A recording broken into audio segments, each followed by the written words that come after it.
ব্রিসবেনে border Gavaskar ট্রফির তৃতীয় টেস্টে ভারতের একাদশে ছিলেন না রবিচন্দ্রন অশ্বিন। বুধবার শেষ দিনে বৃষ্টির বাগড়ায় ম্যাচ ড্র হওয়ার পর অধিনায়ক রোহিত শর্মার সঙ্গে যখন সংবাদ সম্মেলনে এলেন তিনি, তখনই আভাস পাওয়া গেল কিছু একটা ঘটেছে। অনুমান সত্যি করে সিরিজের মাঝপথে আচমকা 14 বছরের আন্তর্জাতিক ক্যারিয়ারের সমাপ্তি টানলেন ভারতের কিংবদন্তি অফ স্পিনার অশ্বিন। তার জাদুকরী বোলিং আর দেখা যাবে না আন্তর্জাতিক ক্রিকেটে। অবসরের ঘোষণায় 38 বছর বয়সী অশ্বিন বলেছেন, ভারতের ক্রিকেটার হিসেবে আন্তর্জাতিক পর্যায়ে সব সংস্করণে এটাই আমার শেষ দিন। আমার মনে হয়েছে ক্রিকেটার হিসেবে দলকে কিছু দেওয়ার সামান্যই বাকি আছে। যা অবশিষ্ট আছে তা ক্লাব পর্যায়ে ক্রিকেটে দেখাতে চাই।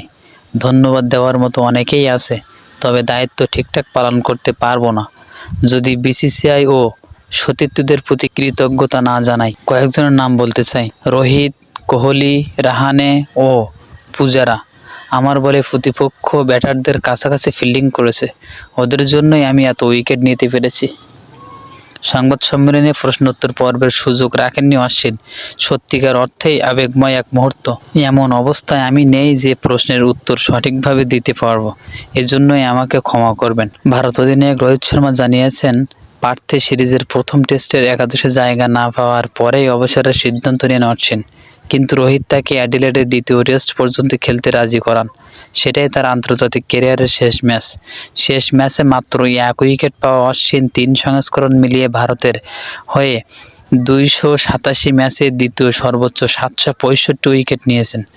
ওয়ানডে ও টি-20তে নিয়মিত হতে না পারলেও টেস্টে তিনি কিংবদন্তি। 106 টেস্টে তার 537 উইকেট টেস্ট ইতিহাসে সপ্তম সর্বোচ্চ।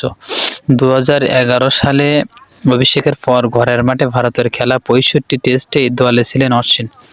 ইনিংসে 5 উইকেট নিয়েছেন 37 বার, টেস্ট ইতিহাসে যা দ্বিতীয় সর্বোচ্চ।